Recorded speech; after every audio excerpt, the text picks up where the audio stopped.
지난 시간에 342쪽에 여기 요 활애까지 했었죠. 관절낭에 활애까지 했었고요. 이제는 지난 시간에 말했던 것처럼 이제 골격근이죠. 골격근 그 자체를 배워보는 시간을 갖도록 하겠어요. 342쪽입니다. 342쪽에 자, 관절낭과 활애 그 밑에 쪽이에요. 네. 자, 지금까지 여러분은 관절에 대하여 그리고 어떤 식으로 관절이 작동하는지에 대하여 배웠으니까 이제는 마지막으로 골격근이 관절 주위에 있는 뼈들을 어떻게 움직이는지에 관해 설명할 차례다. 예, 이제 모든 게 준비가 된 거죠. 이제 근육이 적절한 힘을 가해주기만 하면 이 뼈들이 움직여서 우리가 생활하는 그런 움직임들을 만들어낼 수가 있는 거죠. 골격근은 다른 근육들과 협력하여 이완하거나 수축함으로 이런 역할을 감당한다. 근데 재밌는 게 우리가 어떤 한 움직임을 하는데 근육 하나만 움직이는 게 아니라 여러 근육들이 같이 움직여요. 예. 예, 어떤 한 동작을 할 때 근육 하나만 수축하거나 이완하는 게 아니라 여러 다른 근육들이 같이 움직이는 겁니다. 그래서 이것은 아주 복잡한 과정이기 때문에 예를 들어서 설명하는 것이 더 좋겠다 해서 예를 들어서 설명을 해준다고 해요. 자, 우리 팔 근육이 팔꿈치 아래에서 아래팔을 움직이기 위하여 어떤 식으로 일하는지를 보여주려고 아래에 있는 그림을 활용하고 싶다. 네, 꼭 그림을 활용하지 않고 우리 몸을 활용해도 돼요. 아, 그래서 네. 이렇게 하시고 여기가 위팔 두갈래근이라고 하는 여기죠, 그쵸? 네. 여기를 손으로 잡고 강제로 수축시켜 보세요. 이렇게 어, 당겨 보세요. 팔이 네. 당겨 올라오죠, 그쵸? 네. 네, 그쵸? 그리고 반대로 이렇게 굽혀 있는 상태에서 요 아래 근육이죠, 위팔 세갈래근 이거를 이렇게 당겨서 수축시켜 보세요. 팔이 자동으로 내려가죠, 그쵸? 네. 예.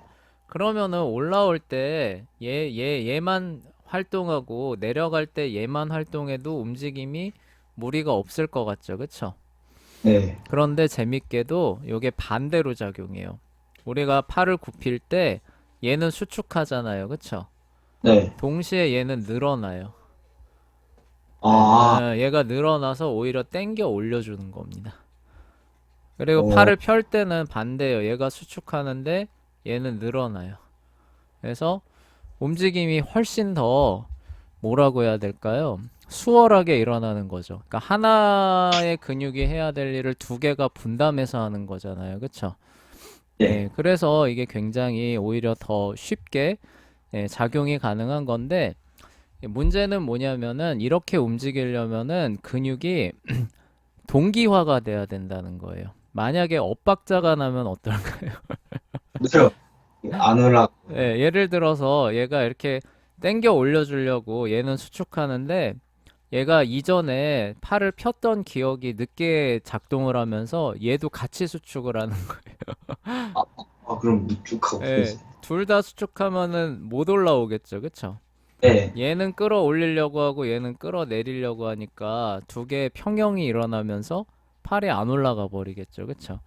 네. 예, 그런 것처럼 이게 굉장히 동기와 싱크로나이즈드가 굉장히 잘 돼야 되는 동작이에요. 우리가 하는 그 행동들이 근육이 이렇게 상호작용하기 때문에 적시에 적절하게 수축과 이완이 제때 일어나지 않으면은 이것이 부드럽게 돌아가지 않고 굉장히 삐그덕삐그덕하고 이런 상태로 사실 돌아가게 된다는 거죠. 근데 네. 우리 몸은 그래요, 안 그래요? 그, 안 그렇죠, 그쵸? 그래서 자유롭게, 그쵸? 예, 이렇게 할 수가 있는 거죠. 그래서 넘어가 보겠습니다. 그래서 그 얘기를 이제 이렇게 설명하는 거예요. 아래팔을 안쪽으로 구부리고 싶다면 윗발 두 갈래근이 수축하는 동시에 윗팔 세 갈래근이 이완한다. 그쵸? 위쪽 근육, 아래쪽 근육이에요. 윗팔 두 갈래근은 아래팔의 위쪽에 붙어 있기 때문에 이 근육의 수축으로 아래팔이 위로 당겨지게 된다. 그와 동시에 위팔 세갈래근은 이완하기 때문에 이 움직임을 방해하는 요소는 아무것도 없다. 그쵸? 네. 이때 경첩 관절로 인해 근데 요 근육뿐만이 아니라 또 적절한 위치에 관절이 있는 거예요. 그쵸? 예, 네. 그래서 아래팔이 자연스럽게 구부러지게 되는 거죠. 반면에 아래팔을 만약에 관절이 없이 이 뼈만 있다. 그러면 얘가 아무리 당겨도 뭐예요? 뼈가 그냥 버티고 있겠죠. 그쵸? 네. 네, 그래서 또 움직일 수 없는 요런 환경이 될 텐데 마침 또 그 근육이 끝나는 쯤에 관절이 있어요. 그쵸? 그래서 이게 또 적당하게 이렇게 구부러질 수가 있게 되는 거예요. 반면에 아래팔을 바깥쪽으로 펴기 위해서는 정반대 현상이 일어난다. 그쵸? 위팔 세갈래근이 수축하고 위팔 두갈래근이 이완한다. 위팔 세갈래근은 팔꿈치 바깥쪽에 붙어 있기 때문에 이 근육의 수축으로 인해 아래팔이 펴진다. 그와 동시에 위팔이죠. 위팔 두갈래근은 이완하기 때문에 이 움직임을 방해하는 요소는 아무것도 없다. 이것은 골격 근육이 작동하는 전형적인 방식이다. 골격 근육은 항상 서로 반대 방향에 있는 짝과 협력하여서 일을 해요. 그래서 우리가 그러니까 예를 들어서 이 반대 방향에 있는 그 애랑 같이 하기 때문에 그러니까 어떤 한 행동을 하고 그 다음에 뭐예요? 다시 그것을 거꾸로 되돌리는 것이 아무렇지도 않게 쉽게 가능한 겁니다. 더 쉬운 거죠. 첫 번째 짝이 수축하면 두 번째 짝은 이완하여 한 방향으로 움직임이 일어나도록 한다. 두 짝이 임무를 교대하여 왔던 방향으로 돌아가는 거죠. 자연스럽게 교대도 일어나서 훨씬 더 쉽게 그런 동작을 반복할 수 있게 되는 거죠. 첫 번째 짝이 이완하는 동안 두 번째 짝이 수축하면 다른 방향으로 움직임이 일어난다. 실제로 이것은 근데 지나치게 단순화한 설명이래요. 사실상 근육들은 관절에 따라 지금 두 개로 설명했잖아요. 그쵸? 관절에 따라 10개, 20개, 심지어 30개 이상까지 커다란 무리를 지어서 함께 일하는 경향이 있다라고 말하고 있죠. 그쵸? 네. 그러니까 뭐 예를 들어서 어깨를 이렇게 돌린다라고 하게 되면 어때요? 이 어깨 주변을 감싸고 있는 근육들이 한 뭐 많겠죠. 그쵸? 네. 그렇죠. 예, 그게 동시다발적으로 얘가 요쪽으로 이렇게 돌아가야 되니까 너는 수축하고 너는 풀고 이게 동시다발적으로 쭈루루룩 해야 부드럽게 돌아가겠죠. 그쵸? 네. 예, 근데 이게 아무렇지도 않게 일어난다는 거예요. 그쵸? 아, 네. 그리고 막 돌리다가 반대로 하면 안 돼요. 그동안 했던 거 거꾸로도 네. 아무렇지도 않게 되니까 이게 되는 거죠. 그쵸? 네. 예, 이게 참 생각해 보면은 참 대단한 거예요. 그쵸? 네. 이제 여러분이 가만히 앉아서 이 모든 사실들을 한동안 생각해 보기를 바란다. 인체 골격은 온갖 관절들로 가득하다. 그쵸? 예, 뭐 손가락도 있고, 손목도 있고, 또 목도 있고. 각 관절에서 필요한 움직임에 따라 네 가지 기본적인 설계가 있다. 더구나 각 관절에 필요한 개별적인 요구사항을 충족시키기 위하여 관절 내에는 다양한 변화가 있다. 같은 관절이라고 해도 세부적으로 가면은 또 그 베리에이션이 이제 또 있다는 거죠. 그쵸? 그래서 절구 관절도 얕은 절구, 깊은 절구 있고 뭐 이런 식으로 다 달라지는 거죠. 그쵸? 네. 관절 안에 있는 뼈들은 마모와 통증을 줄이기 위해 연골로 충격을 흡수한다. 그리고 그 뼈들은 인대를 통하여 서로 꽉 붙잡혀 있는데 이 인대는 관절에 뼈가 확실히 붙어 있도록 붙잡아 놓기도 하지만 관절에 힘이 가해질 때 어느 정도 유연성을 발휘하기도 한다. 그리고 관절은 윤활 작용을 감당하는 액체를 스스로 만들어내는 주머니에 둘러싸여 있다. 그쵸?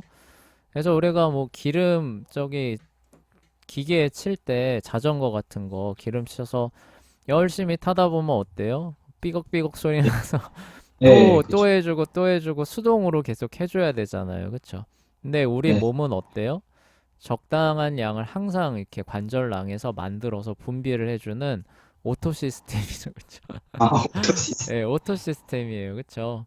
이게 안 돼 네. 있다면 어떨까요? 자고 일어나서 우리가 관절의 그 윤활 정도를 체크를 하고 이제 그 말로 다음에 좀, 그 다음에 어떻게 해요? 주사기로 아, 적정량을 항상 충전을 해줘야 오늘 하루는 좀 저기 통증 없이 부드럽게 관절을 사용할 수 있겠죠.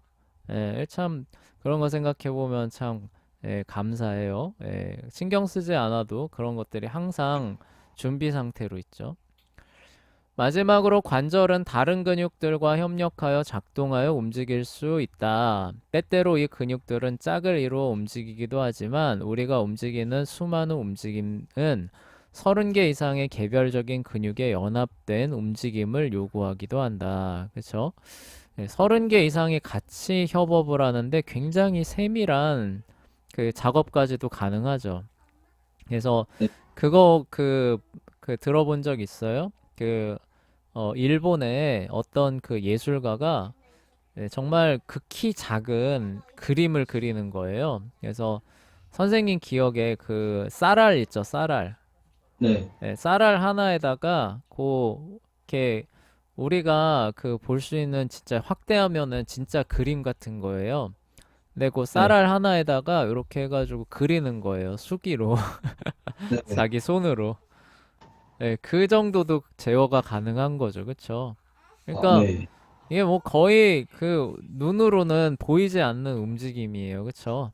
근데 네. 그 정도도 제어를 해서 거기에 정교한 그림을 그릴 수 있는 그 정도도 제어가 가능한 겁니다. 근데 그 동작을 하려면은 근육이 뭐예요? 동시에 섬세하게 균형을 이루면서 너는 요만큼 수축하고 너는 요만큼 이완하고 요게 다 맞아떨어져야 되는 거죠. 그쵸?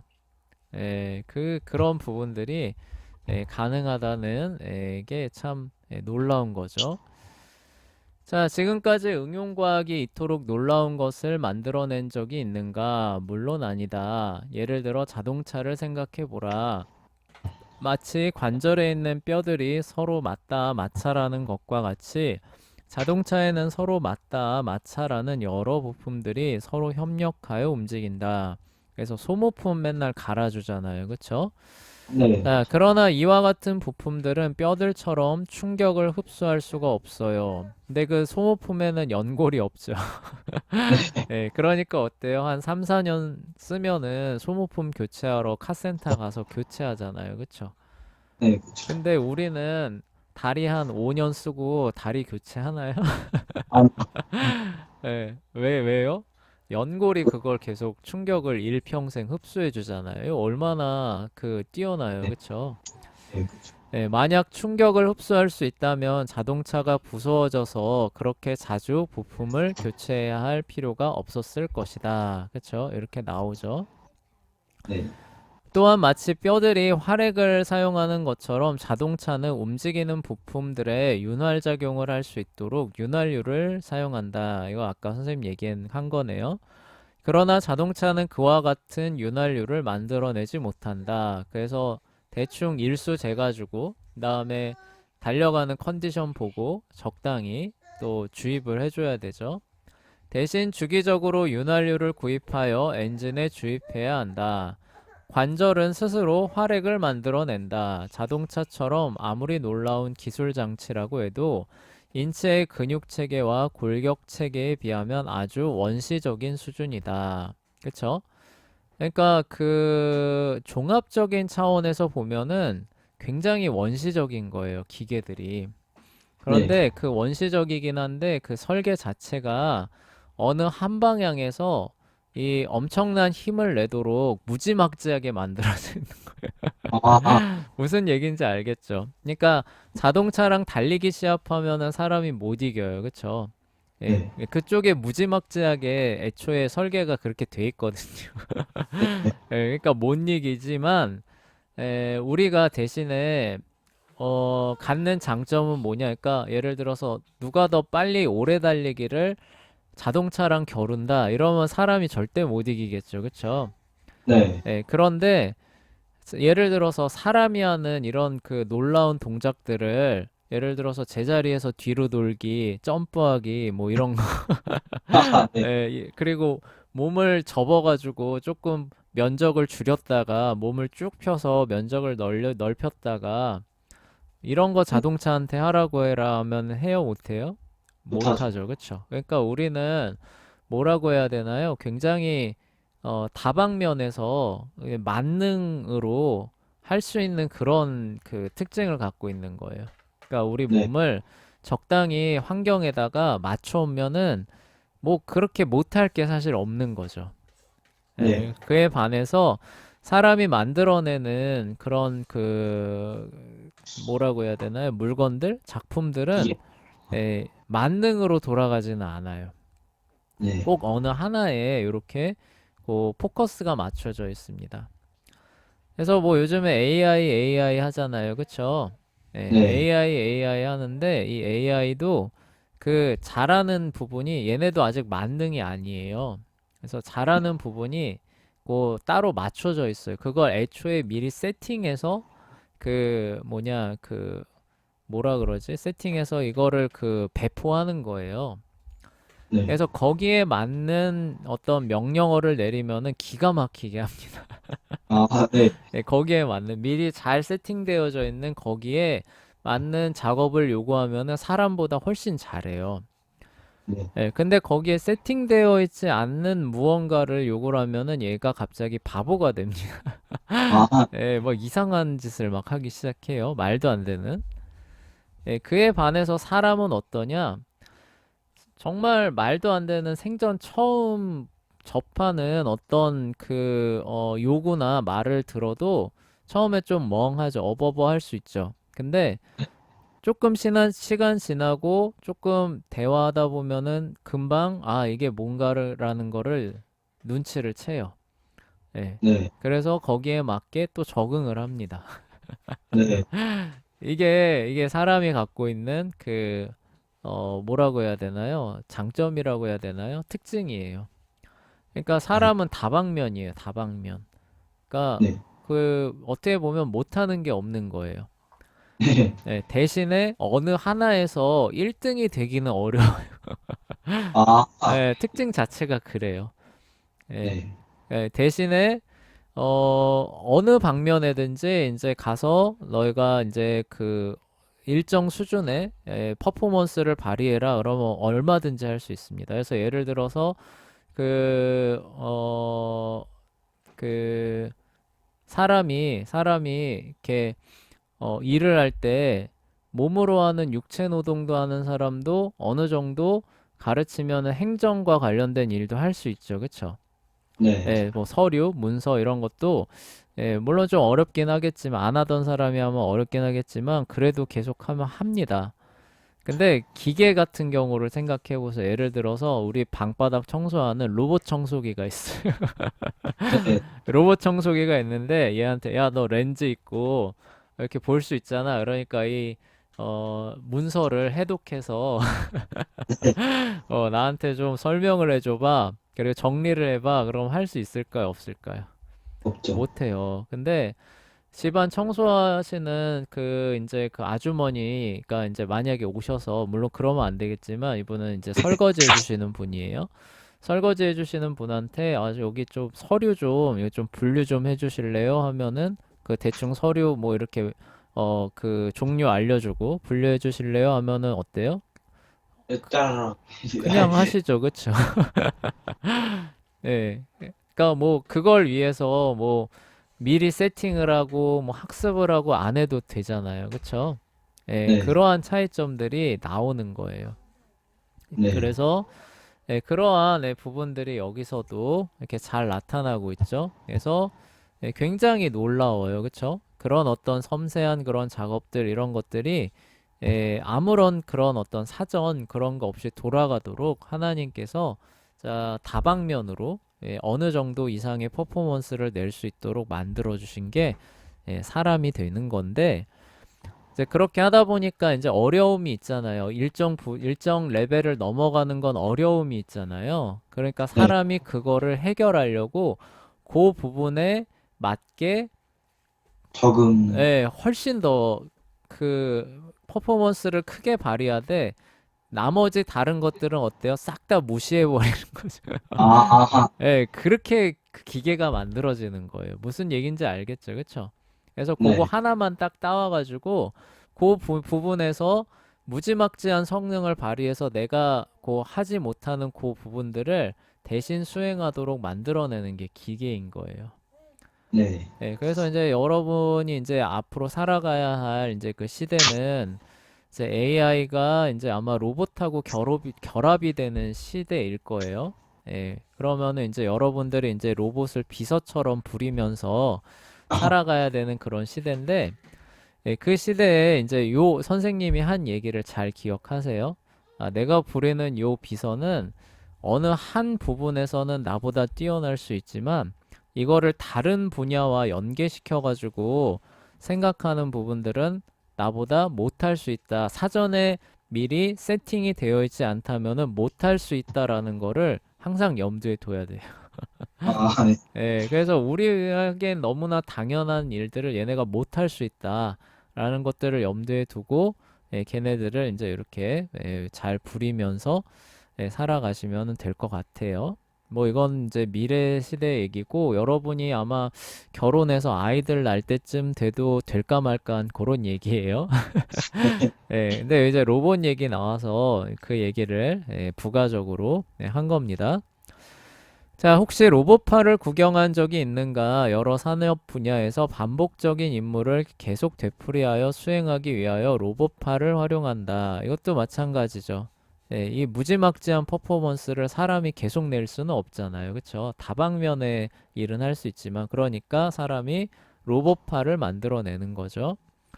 로봇팔의 움직임이 얼마나 덜커덩거리는지 지켜본 적이 있는가? 그쵸? 그래서 그 유명한 영화 그거 있죠. 로보캅 이런 거 그 움직이면은 효과음이 어때요? 징 치키 아, 징 네. 이러잖아요. 그쵸? 네. 뭐 요즘에는 그 정도까지는 아니죠. 그쵸? 많이 네. 그래도 개량이 돼서 네, 옛날에는 진짜 그랬다는 거예요. 그 멈추는 것도 한 번 안 돼. 치키치키 이런 식으로 그쵸? 네, 근데 지금 많이 발전해서 막 춤추잖아요, 로봇이. 그쵸? 막 네. 이런 수준에까지도 예, 많이 올라오기는 했습니다.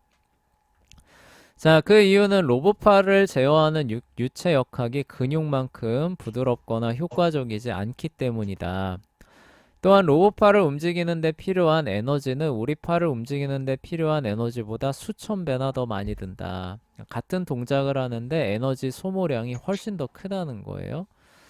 왜냐하면 공학자가 로봇을 만들기 위하여 만들 수 있는 관절은 거의 우리 관절만큼 부드럽게 움직일 수가 없기 때문이죠. 그쵸? 네, 그래서 네, 훨씬 더 큰 에너지가 필요합니다.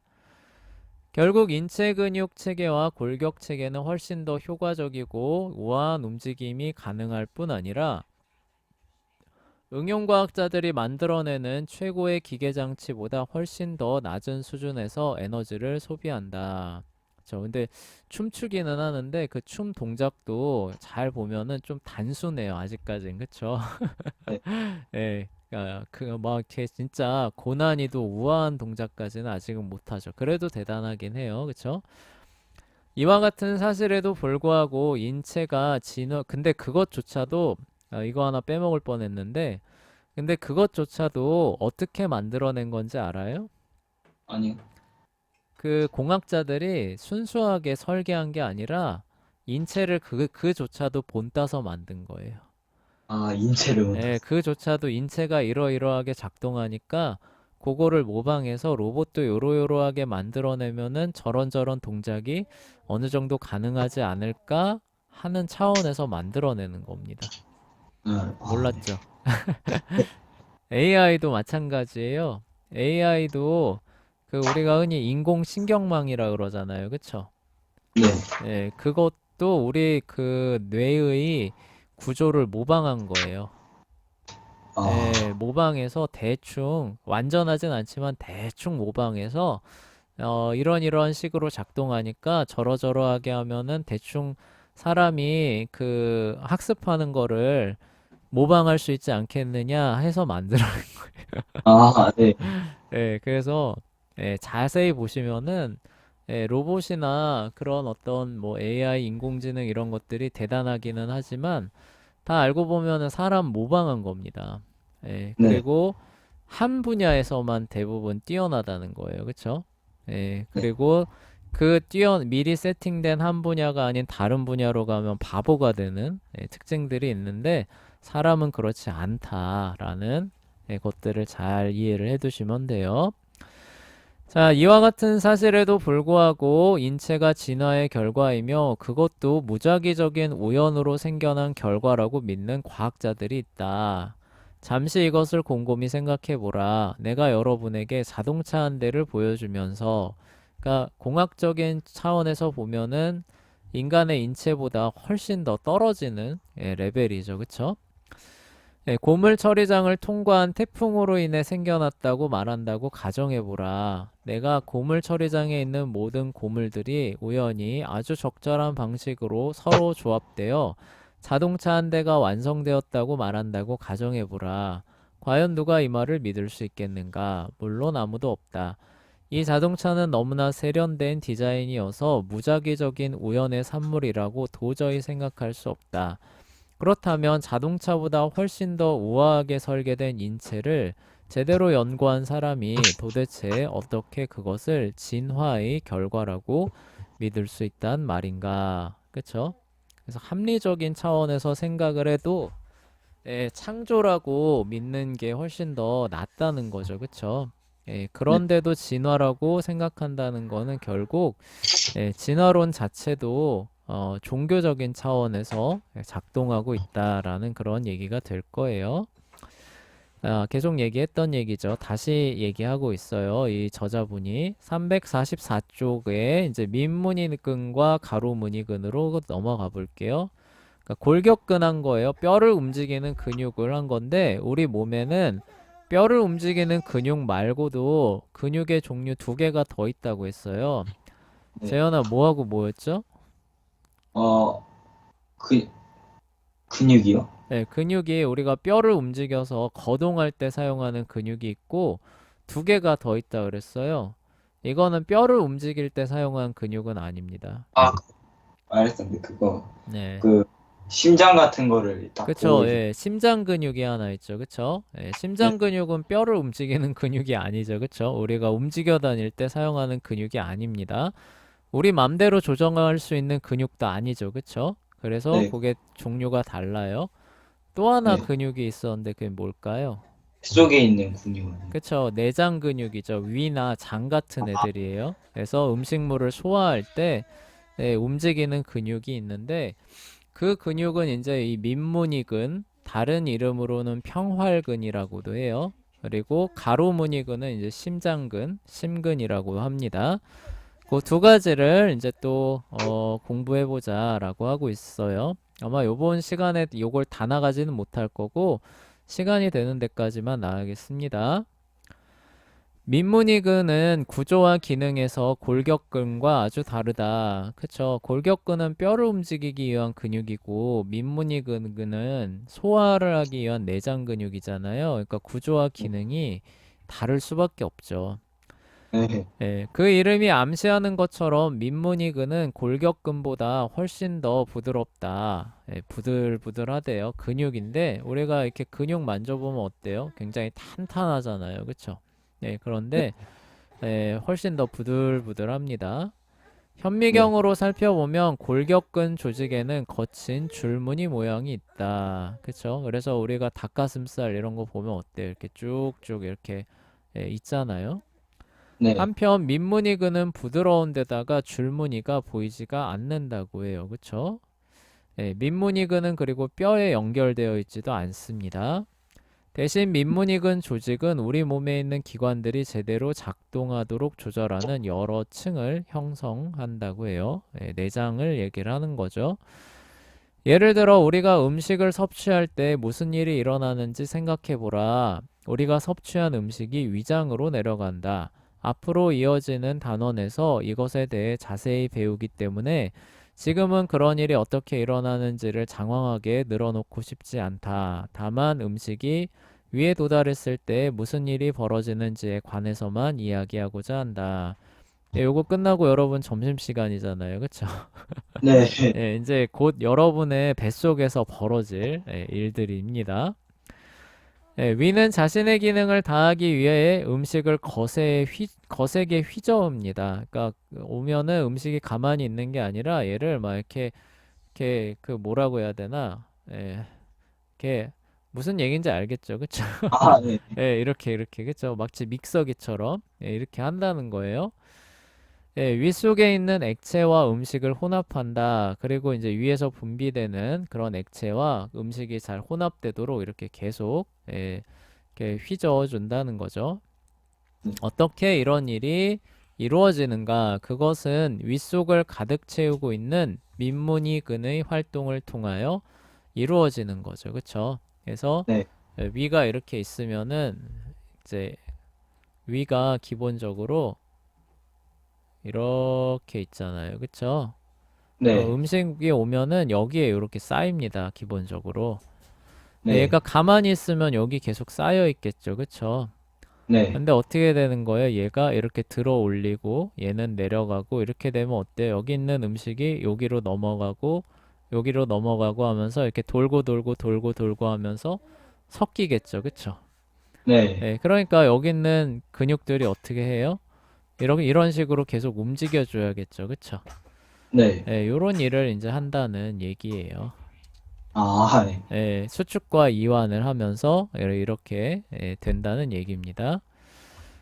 민문이근은 수축과 이완을 반복하면서 소화 과정을 촉진시키기 위하여 음식을 쥐어짜는 동시에 밀가루 반죽을 주무르는 것처럼 힘차게 주물러 준다라고 얘기를 하고 있어요. 그쵸?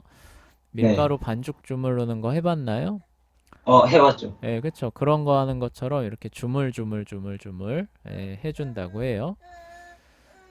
자, 그러니까 뭐 단순히 이렇게 돌리는 것뿐만이 아니라 이렇게 압축하는 그런 동작도 들어간다고 여기 나와 있네요. 그리고 이제 우리가 위에서 분비하는 액체 중에 이제 위산이라고 있는데 위산이 염산으로 되어 있거든요. 네. 예, 염산 굉장히 위험한 거 아시죠? 네. 딱 뿌리면 이게 막 살이 예, 맞아. 녹아내리니까. 다 녹아내려요. 근데 우리가 먹는 음식에 위산이 네. 이렇게 가해지니까 어때요? 얘가 흐물흐물해지게 되는 거죠. 그쵸? 녹아내려서. 그래서 네. 이제 어떻게 돼요? 장으로 넘어가서 얘가 흐물흐물해진 상태니까 흡수할 수 있게 그런 상태로 위에서 먼저 전처리를 해주는 거예요. 네. 그러면 그 상태로 넘어가면은 장도 다 흐물흐물해지. 네. 예. 근데 장으로 넘어가기 전에 그거를 중화시켜주는 애가 한 번 또 촥 나옵니다. 그래서 네. 그 상태로 넘어가지는 않아요. 그냥 흐물흐물해진 상태로 넘어가서 장에서 흡수가 되는 거예요. 자, 골격근과는 달리 민문이근은 어떤 의식적인 생각 없이 뇌의 통제를 받지요. 그쵸? 그리고 네. 골격근은 우리가 생각을 해야만 움직이는 거잖아요. 그쵸? 근데 네. 만약에 위가 우리가 생각해야만 움직인다라고 하면 어떨까요? 어, 그러면 계속 생각을 해가지고 이제, 예, 네. 그쵸. 밥 먹고, 네. 우리, 사람 움직이잖아요. 예, 그쵸. 우리 밥 먹고 수업합시다라고 하면 수업을 할 수 있어요, 없어요? 없죠. 밥 먹고 와서 수업하려고 하는데 계속 위를 생각으로 움직여줘야 돼요. 잠깐. 그래서 소화시켜놨어. 예, 위를 계속 생각으로 움직여주는데 선생님은 뭐라고 네. 그게 머리에 들어오나요? 아니, 안 돼. 안 들어오겠죠, 그쵸? 네. 근데 이런 것들이 이제 자동으로 무의식적으로 일어나기 때문에 우리는 그냥 먹기만 하고 다른 활동을 해도 되는 거죠. 왜냐하면 의식적으로 그런 운동들이 이루어지지는 않기 때문이다. 우리 편에서는 아무런 의식적인 생각 없이도 정상적인 생명 활동의 일부로서 그런 운동이 일어난다. 다행인 거죠, 그쵸? 민문이근은 불수의성 운동을 일으키기 때문에 흔히 불수의근이라고 불린다. 그러니까 우리 마음대로 움직일 수 없는 근육이다라는 그런 뜻이에요. 불수의근. 자, 위는 민문이근의 통제를 받기 때문에 우리는 위를 움직여야 되겠다고 의식적으로 생각할 필요가 전혀 없다. 무의식적으로 일어난다. 이게 바로 우리 몸의 모든 기관들이 작동하는 방식이다. 만약 여러분이 항상 온몸의 기관들을 조절하는 근육의 수축과 이완을 생각해야 한다면 우리는 너무나 많은 신경을 써야 하기 때문에 머지않아 늙어 죽을 것이다. 늙어 죽는 것뿐만이 아니라 아무것도 못할 거예요. 그쵸? 네. 단순히 소화만 얘기했는데 소화 말고도 또 여러 가지가 있어요. 예를 들어서 저기 덥고 추운 거 있잖아요. 그쵸? 더우면은 우리 땀샘이 자동으로 열려서 땀을 분비해서 체온을 낮추죠. 그쵸? 네. 근데 이것도 만약에 우리가 생각으로 해야 된다. 그럼 어떨까요? 어, 이걸 계속 땀을 분비해라, 예, 이렇게. 소화시켜야 되는데 아 빨리 위야 움직여라 하고 있는데 야 맞아. 땀샘도 열려라. 그리고 그런 게 어, 그런 일만 있을까요? 아니요. 아니겠죠. 네, 예, 그런 일들을 막 세 개, 네 개, 다섯 개, 여섯 개를 하고 있는데 선생님이 갑자기 자 오늘 수업합시다 이러면 네. 어, 다른- 이렇게 네. 되겠죠. 그쵸? 근데 네. 그런 부분들을 다 이렇게 오토로 근데 정확하게 맞추게 돼 있어요. 그것도 참 대단한 거죠. 그렇기 때문에 이제 우리가 이렇게 일상생활을 할 수가 있는 겁니다. 아, 그런데 감사하게도 여기 지금 감사하다고 얘기했죠. 이 과학자도. 감사하게도 그럴 필요가 전혀 없다. 왜냐하면 우리가 의식적으로 그런 생각을 전혀 하지 않아도 뇌가 우리를 대신하여 그 일을 감당하고 있기 때문이죠. 그쵸?